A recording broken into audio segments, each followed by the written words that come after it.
Po uspešno končanem prvem skupnem projektu so se v TV odločili, da potrdijo Infotehno kot svojega globalnega partnerja.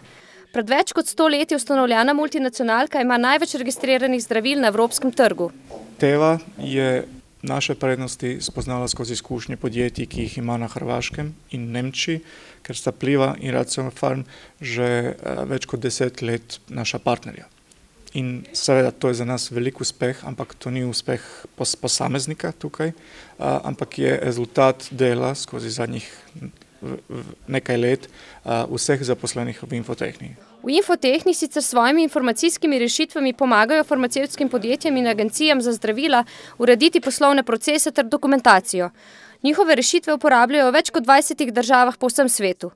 Lani so v primerjavi z letom 2010 okrepili poslovanje in rasli. V tem letu planiramo še rast za 50%, rast prodaje za 50%.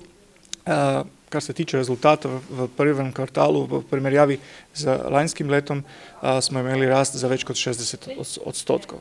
Pred nami je že veliko dela v tem letu na področju prodaje, ampak če bi sodili po pregovoru, po jutru se dan pozna, potem lahko pričakujemo zelo uspešno leto. Če so lani zabeležili prodajo v višini 3,3 milijona evrov, pa je njihov letošnji cilj 4,4 milijona, dodaja pa Čelat.